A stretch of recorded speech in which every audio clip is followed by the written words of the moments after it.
They are known as the teachers, the wise people. They are the keepers of tradition and ritual.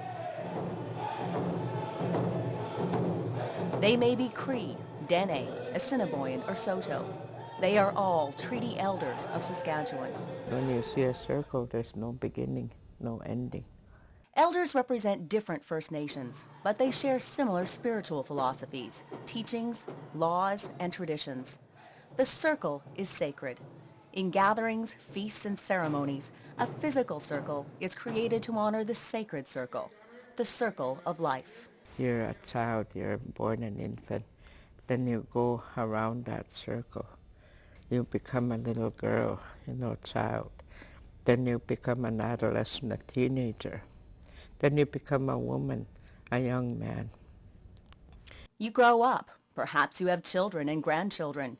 You grow older, and then you have earned that, what they call that's being an elder. While age is not an automatic qualifier or disqualifier to become an elder, First Nations people recognize that elders have lived and learned many things. They're valued for their wisdom and their connection to the Creator. My Cree name is Okisikuso Squayo, which means spirit woman. And I got that in a special ceremony, in a naming ceremony, that through the elders who got the name through the grandfathers. So through the ceremonies and through the spirituality that I've been able to learn through the wisdom of the elders, I've also learned more about myself, the depth of who I am as Colleen Mary Cameron, and also that Okisikuso Squayo, where the spirits see me, or the grandfathers and grandmothers see me as that spirit that lives here on earth. An elder is our advisor. Like in our culture, we really look at our elders as our spiritual guide. Elders teach new generations about their cultural and spiritual traditions, but First Nations elders often have special roles. There's elders who are spiritual elders, there's philosopher elders, educational elders, medicine elders, just like we have different professors of knowledge. We have different elders who share different knowledges. I see elders as keepers of knowledge, and they share that knowledge to everyone. And it doesn't matter who you are, where you come from, because the elders in First Nations communities really truly believe that we are all relations. And if we're all relations, we need to treat each other well. And they teach that through their wisdom and through their teachings that they've learned for generations. The knowledge of the elders is passed down from generation to generation through their oral tradition. Grandpa would get a whole bunch of us kids would all sit down. He would tell us a few little stories, make us laugh, get that moment, and prepare us for that moment of attention that is required to learn. You get them into that moment of learning, and then you command. You command them to hear you, and you say to turn, means pay attention. Now that I got you listening, now that I got you listening, now you will hear.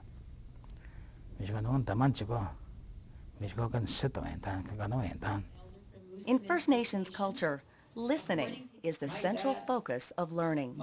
If you listen to stories, and if you're going to learn from the stories, you got to try to remember as much as much of the information as possible. So you find ways of trying to remember, ways to contain and retain the stories.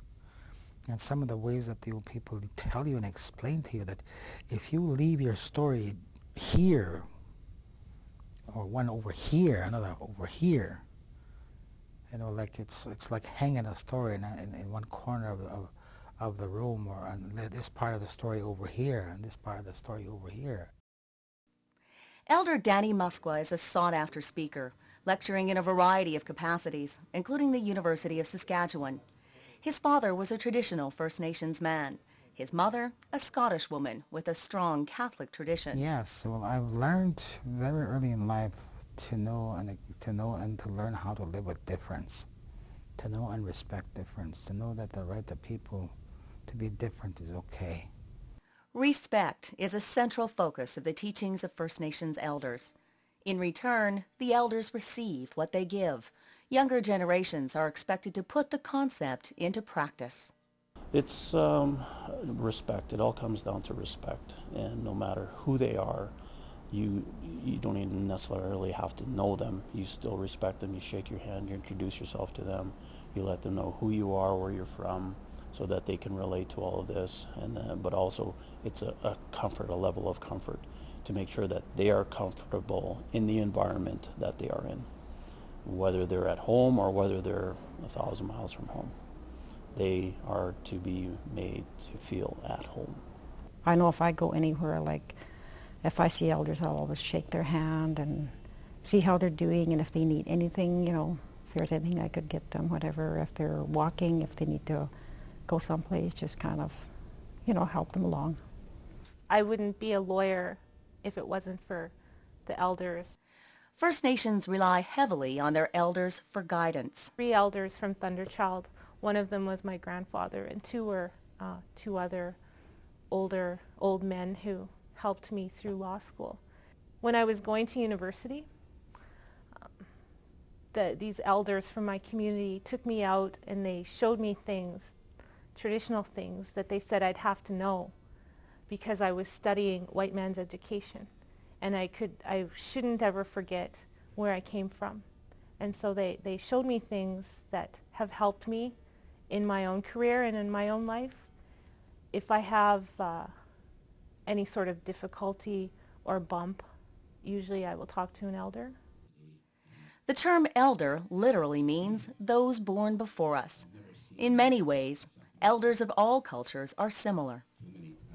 Well, I don't think there's much difference between grandmothers and grandfathers of any culture, really, because they're all loving and they're all caring. They always want the best for you. And the First Nations elders, especially for how I know them as the Neo and as the Cree people, is that they want the same thing for their grandchildren.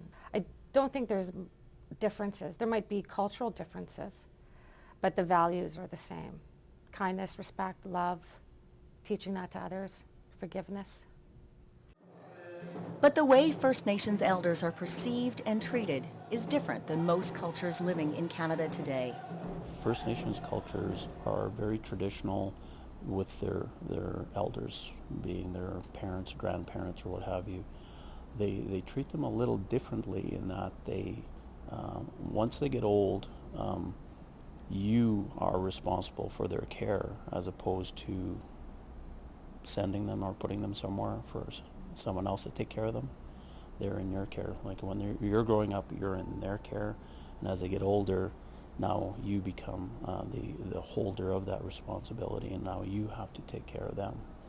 We hold that very close because we respect them. We want to keep them close. We enjoy them, and when they're gone, then it's a big hole. It's a big gap in our lives. To Aboriginal people, elders are full of knowledge, and they've lived their life, and they have experienced life and hardships. Whenever somebody needs to know something or needs advice, an elder will guide them. An elder usually won't tell you what to do, but they will direct you to where you should go. It's just like going to church, right? But they're our church. That's the way to see it.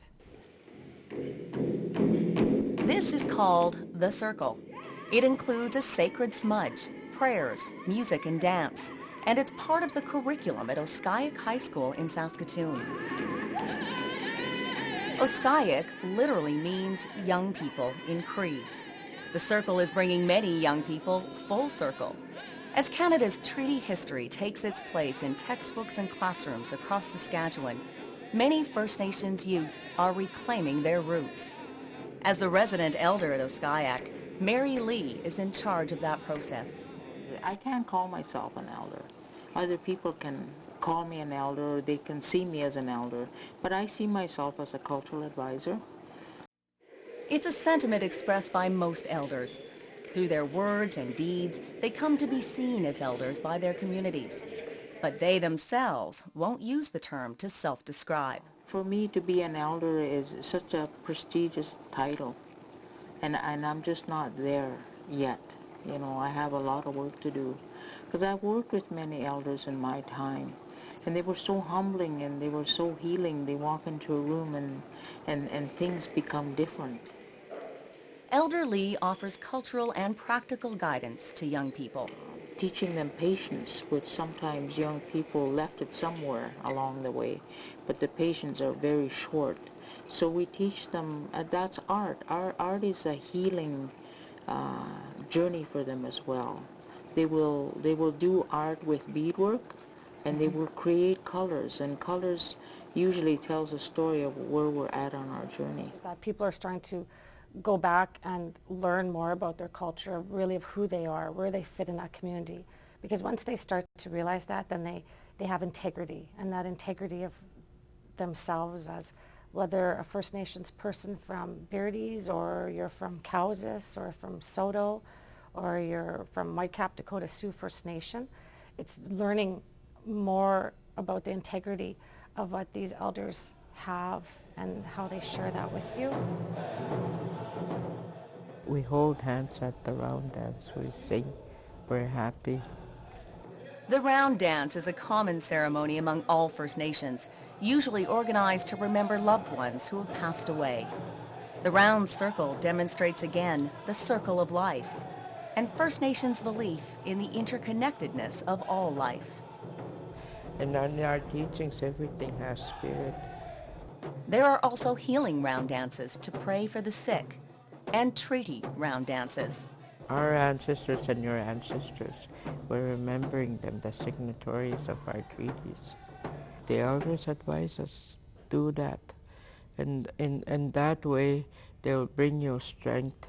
You know, they'll bring you strength in what you want to do, teaching about treaties, you know, and helping other people understand what treaties are all about. And patience is an enduring quality of people that require no military expertise to have their say. Patience is a power that belongs to all people, and it comes from God. And if there's one thing that we've had plenty of that as a people. The First Nations of Saskatchewan have waited a long time to see the treaties implemented according to their spirit and intent. The 5 numbered treaties of Saskatchewan were negotiated between 1876 and 1906 because of the federal government assimilation policy, which served to erode First Nations culture. Many of the treaty promises have yet to be fulfilled.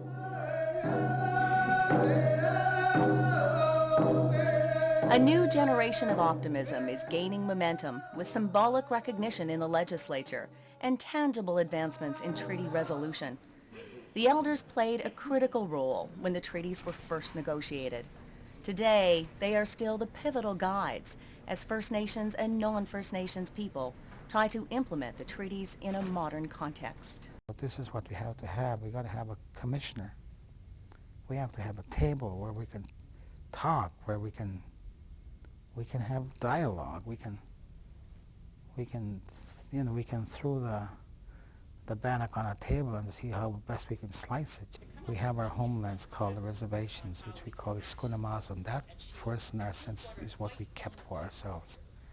We kept these little tracts of land we call our homelands, and we want those to remain Kanadat.